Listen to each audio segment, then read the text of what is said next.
काय मानसी, आजचा बेत काय जेवणाचा? आज या टोपल्यामध्ये काहीतरी मजा आहे. काय मज्जा आहे बघू तरी मला.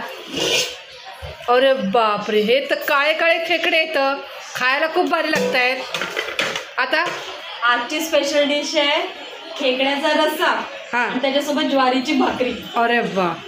मग आता हे काय करणार आहेस? साफ करणार आहेस? परी सासूबाईने हे खेकडे घेऊन ठेवले. मग आता मी ते खेकडे कसे साफ करते ते दाखवते. बरं, चला बघूया आता आपण आपल्या वहिनी साहेब खेकडे कसे साफ करतायत त्या. जेव्हा खेकडे घेतले त्यावेळेला तर ते जिवंत होते, सगळीकडे पळत होते. शेवटी त्या माणसाने त्याच्या ज्या मेन नांग्या होत्या त्या काढून दिल्या मोठ्यावाल्या. आणि आता हे बघा. ओके, हे आपण पहिलं वेगवेगळे काढून ठेवूया, नांग्या वेगळ्या काढून ठेवूया.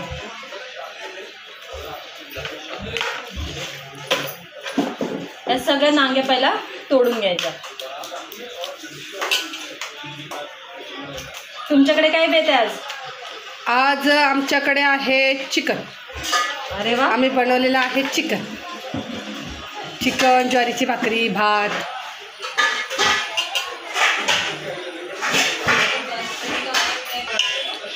त्याच्या नांग्या सगळ्या काढून घ्यायच्या. ह्याच्या नांग्या सगळ्या काढून घ्यायच्या. हे पण असं सगळं वेगळं काढून घ्यायचं. तोंड एका बाजूला, हा भाग एका बाजूला, हा एक. कारण का ह्याच्यामध्ये हे बघा, ही जी रेव आहे ना, ही सगळी त्याच्यातली माती वगैरे असते. हे सगळं आपण स्वच्छ नीट धुवून घ्यायचं. माझ्या लहानपणी पप्पा पण जिवंत खेकडे घरी आणायचे. आणि खेकडे आणताना आजीच होती घरात जी ते साफ करायची. मम्मीला पण चांगले साफ करता येतात, पण आजी साफ करायची. एकदा पप्पानी खेकडे आणले आणि असंच टोपामध्ये काढून ठेवलेले होते. आजी साफ करायला बसली, पण ते होते जिवंत खेकडे. आणि आम्ही लहान ती मजा बघायला म्हणून आम्ही पुढे आलो. जे खेकडे टोपातनं पळाले असतील ते टोपातनं बाहेर आणि आम्ही खाटेच्या वरती. मजा येते. लहानपणीच्या भरपूर आठवणी येतात अशा काही गोष्टी बघितल्यावर. हां, ते तर आहेच.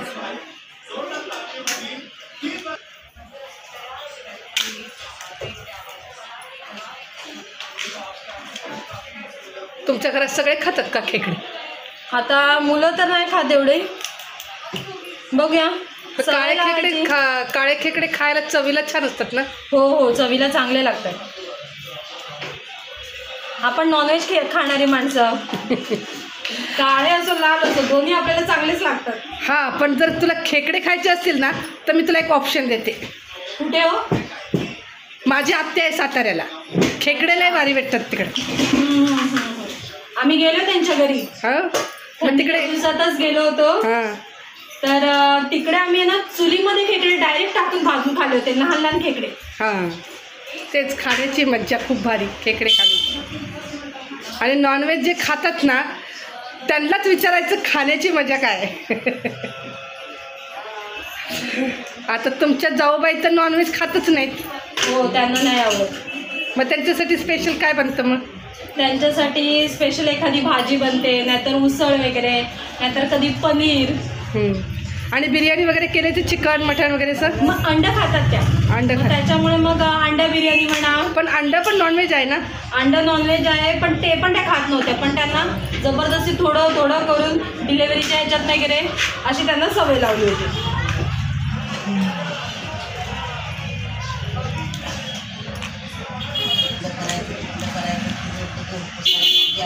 हे बघा, ह्याच्यामध्ये किती माती निघते. हो, त्यामुळे मी थोडं ते वेगळंच ठेवते. झाले. हो, त्या नांग्या काळे खेकडे बरे भेटले तुला आता. हो, असं येत नाहीत मार्केटमध्ये लवकर काळे खेकडे. जास्त करून मोठे लाल असे खेकडे असतात, पण त्याला चव नाही लागत. काळ्या खेकड्यांना जास्त चव असते. आणि हो, तुमच्या कोकणात पण असतात की नाही खेकडे भरपूर? हो, म्हणून तर मला सगळ्या काही गोष्टी खायची सवय आहे. आणि आम्ही मराठवाड्यातले. हो, आम्ही लहान होतो तेव्हा आमचे आजोबा, आईचे वडील खेकडे असे निघायचे दगडातून ना, असे उचलायचे. ते पण मोठे मोठे खेकडे असायचे. ते असे चुलीत टाकायचे, ते भाजले की ते खायचे. झाली. आता हे जे खेकड्याचं मी एक काढलेलं आहे वरचं तोंड, हे मी आता साफ करून घेते बघा.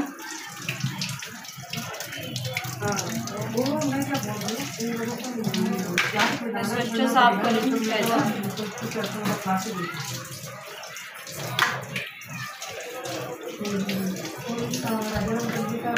हे मी असंच आता सगळे काही साफ करून घेते. आता मी पहिला हे पूर्ण धुवून घेते.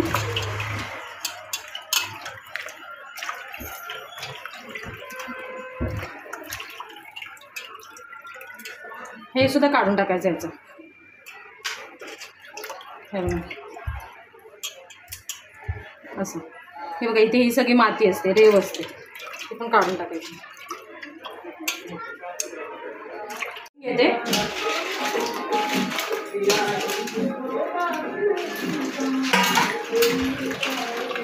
बघा आता पण हे पाणी कसं निघालेलं आहे.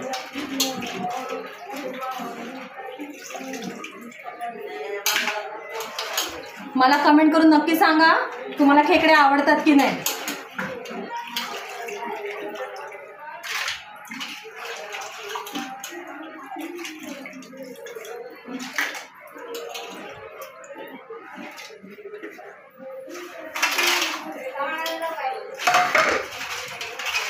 हे बघा